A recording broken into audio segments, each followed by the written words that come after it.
Welcome to Ripple Leadership, advancing women in cybersecurity to create an impact and be the obvious choice. Hello, my name's Denise Waymeyer. I'm an executive coach, a career coach, and a leadership development consultant. And I am excited to attend and be part of a day of Shecurity with over 1,000 other women in cyber. What an amazing event this is going to be. I am probably attending a keynote session, another presentation, or learning something at one of the other expo booths. So while I'm out, I've left you with this presentation on Ripple Leadership. But I invite you to come back when my booth is live, and we can chat about what you need to grow, develop, and advance to be the leader in cybersecurity that you desire to be. But while I'm gone, here comes the presentation. What are qualities of a good leader?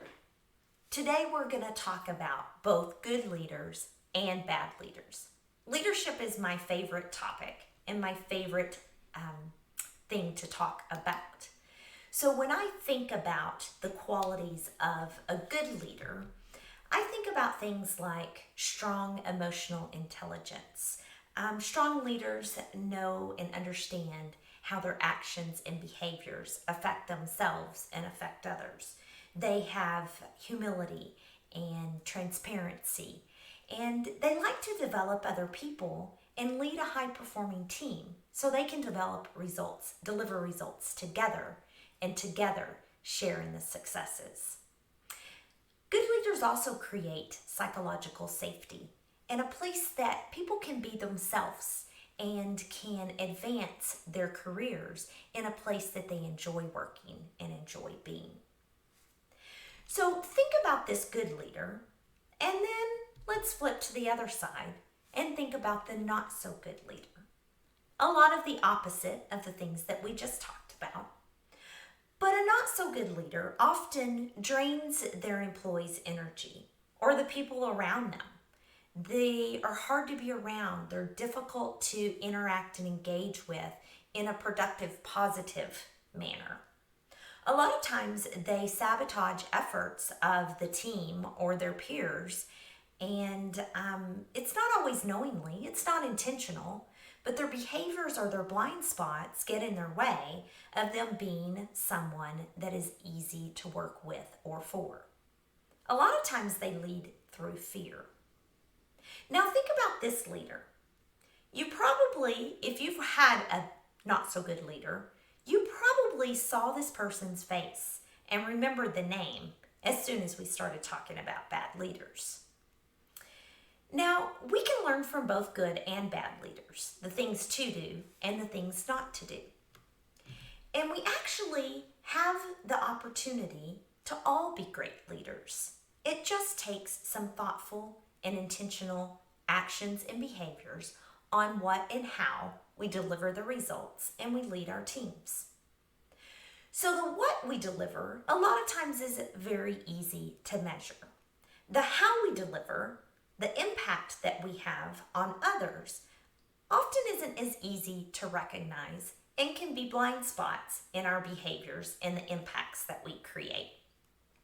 But we can find that out as well because we can ask others, our team, our peers, our leaders, how we're doing and get the feedback. Because it's not just about the results we deliver, it's also about how we deliver them. So let me start with a story about Denise's ripples or Denise's impact. So Denise was the CEO of a small tech startup company, and she was having a really hard time with her leadership team. She had lost several members of her team, and they just weren't delivering the results and being as high performing and advancing the technology the way that she knew that they could. But she just couldn't figure out what was getting in the way. Well, her team knew what was getting in the way. Denise was getting in the way. One example of a conversation was when Kim and John were at the coffee maker getting a cup of coffee.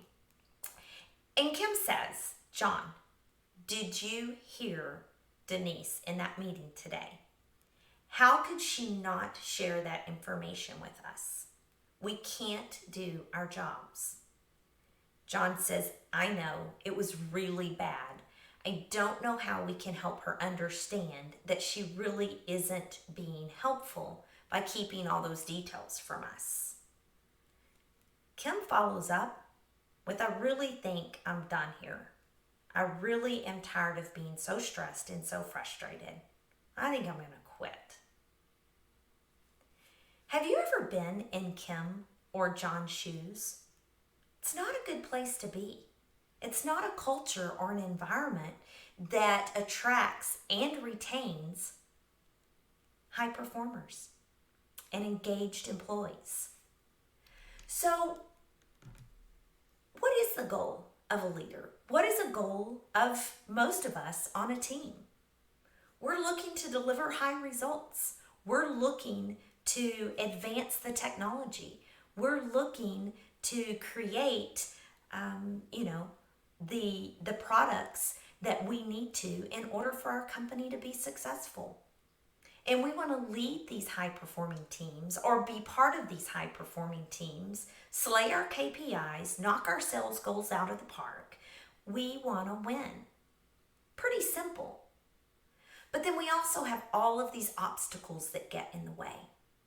There's not enough time to do everything. The environment is VUCA. It's volatile. It's uncertain. It's complex. And it's ambiguous. And it is changing at such a rapid pace that it's almost impossible to keep up with, much less have the time to develop ourselves or develop others. So how do we do those things? How do we create an environment where we can all grow, develop, deliver results, and work in a collaborative, cohesive environment? One where we want to stay. That's the real problem. A lot of times, it's the environment that we're in.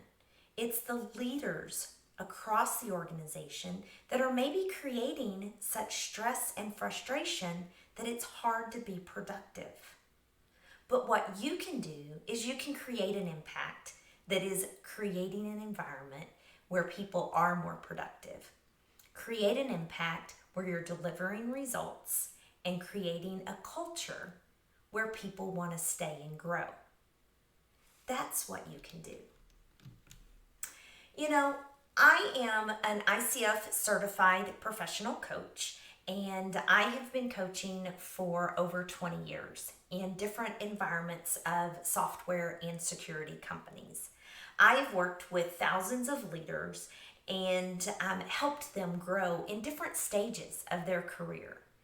And over the last 3 years, as I've worked specifically with cybersecurity and technology leaders, I have seen that one of the biggest challenges they have is keeping people, keeping good people in the environment because it's so stressful and frustrating. And so one of the things that we want to do is we want to develop our impact, develop our skills, our individual contributor skills and our leadership skills to create an impact and create a culture where people want to stay and grow and where you can be the obvious choice to lead throughout the organization. One of the things that you can do is work on your collaboration. Now, as females, collaboration comes a little bit easier for us. It's a little bit more innate, a little bit more natural. And there was actually even a Harvard Business Review article a couple of years ago that talked about in collaborative work cultures, women carry more weight. Now think about that. Women carry more weight. What would that be? It's because as women, we are more likely to care for the collective and to step in when things aren't going so well, when we see a gap or there's ambiguity, and kind of take charge and make things happen because we want to be more collaborative. And that's an advantage. That's a skill that you can take charge of and take control of and increase if you don't come by it naturally in order to increase your impact. Now, the other thing that this article talked about was team player. Team player. Being a great team player takes trust. But being a great team player, this survey that they asked questions, the way the questions was asked was, being a good team player means helping all my colleagues with what they need to get done to deliver results. And that was the way that most women preferred for teamwork to be described. When you looked at men, the men preferred teamwork to be described as being a good team player, as knowing your position and playing it well. Now, that doesn't mean that there aren't men out there that can be very collaborative, that can really help all of us advance in delivering our results and advance the technology. But it comes more natural for women, and it's a great way to increase the collaboration and the culture within your work environment to create an environment that people want to stay, and that you can create that impact that will make you be the obvious choice to lead and grow the organization. So I want to talk about a framework that I use in order to help us know where we want to go. And the framework is Ripples, and you can see it here. And we'll go through it at a pretty quick high level in order to just give you an indication of what it looks like to go through this framework and help yourself get from where you are to where you want to be. So the first two steps are the most critical and where you have to start. And so you start by reflecting. And you start by reflecting on who you are as a leader, who you are as an individual contributor, and where you are with your skills and the results you're delivering today. And then you look at where you want to be. What type of leader do you want to be? How far in the organization do you want to go? And what does that look like? And what do you need to do to grow and develop to get there? You can start recognizing and seeing, this is my mission, this is my vision, and this is what I want my leadership legacy to be. That's all internal when you're reflecting on yourself. And then we move to the external, the impacting. How are your actions and behaviors and the results you're delivering impacting others? And this is about the impact that you're having on your team, on your peers, on your boss, and the impact that you're having on the results that you're delivering. So thinking about how you're delivering those results, but also getting feedback. How am I delivering the results? What results am I delivering? And what behaviors do I have or am I using in order to deliver those results? Am I creating an environment that's collaborative and fun to work in? Or am I creating an environment that is stressful and frustrating and is not where people want to stay and learn and grow? So go back to Denise that I talked to a little earlier. She did some reflecting and she knew some things were broken in her leadership. She just wasn't sure exactly what it was. She didn't get the feedback because she was afraid of what she would hear. So that's where I came in. I helped her get the feedback that she needed so she could find out how she was impacting the team. And her leadership style was getting in the way of her team delivering the results that they needed to deliver. She was creating a very stressful and frustrating environment, and as Kim was ready to leave, she was creating that fight or flight, and he was wanting to fly out the door. So think about those two things.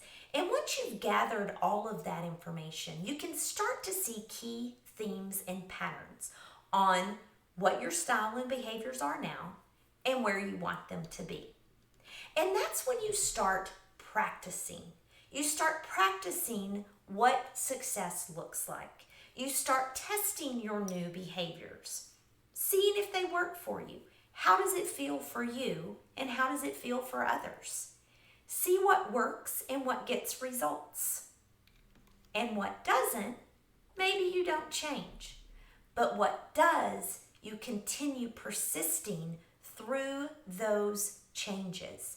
You look at ways that you can continue to adapt, get more feedback, and adapt until you've persisted through those behavior change, through learning those new skills, that you are improving in an area that you needed to in order to lead or be part of that high performing team. And then as you learn this information, you've learned what works, and you begin to make these your habits, and it becomes natural for you. You know where you can adjust in all sorts of teams or projects inside and outside the office in order to be more effective. As you learn these behaviors and they become your habits, you can begin to expand them. You can sustain these habits in the areas that you've learned and use them in other areas where you can continue to grow and develop. So think about, if you want to be a leader, and think about Denise and her leadership. What if she had a high-performing team that was delivering results, advancing technology? They weren't stressed. They weren't frustrated. She wasn't stressed and frustrated. And they all had the energy to dedicate to things outside of work. That's our passion and mission. While we have a lot that we want to do inside the office, we work so we can have life outside the office. So what would your next steps be? Your next steps would be to start with reflecting and impacting. Take a look at yourself, where you are and where you want to be. Ask for feedback from your team. Think about what it looks like for you as a leader. What do the results that you're delivering look like? How can they be better? And how can they be the behaviors, the results, and the leadership that leaves the legacy that you want to leave? What do you stand for? What do you want to have an impact on? And how do you want to create the environment that delivers high results at the same time of being collaborative, engaged, and retaining employees? Here's my call to action. Start by taking the quiz, especially if you're currently a leader and you lead a team. Take the leadership quiz that's on my website, or it's down below in the thumbnails, and see where things are today. See if you can get some feedback, get the response to your quiz, and an article that has details around high-performing leaders that are leading engaged teams, emerging leaders that still have opportunity to grow, and developing leaders. We all start as developing leaders. What can we do to rapidly advance our leadership skills to be a high-performing and engaging leader? Also connect with me on LinkedIn.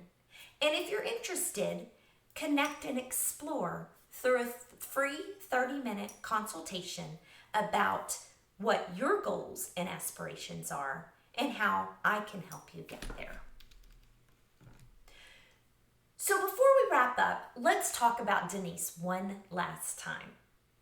So I worked with Denise for 6 or 8 months, and by the time we had finished, probably 2 or 3 months before we wrapped up, Denise was starting to build those trusting relationships. She was starting to improve the organizational structure.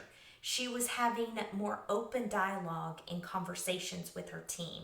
She was delegating and holding them accountable and getting out of their way so they could lead and deliver the results that they were looking to deliver. She was more engaged because she uncovered some of those blind spots and some of those areas where she was sabotaging her team that she didn't even realize it. And she gained that deep self-awareness that helped her grow into the leader that she wanted to be, to have the legacy that she wanted to leave. So in closing, first I want to thank you for attending this presentation, and I want to encourage you to use the Ripple framework and just start at the beginning. Reflect on your behaviors, where you are today and where you want to be, as well as ask for feedback. How are you impacting others? And then you can go from there.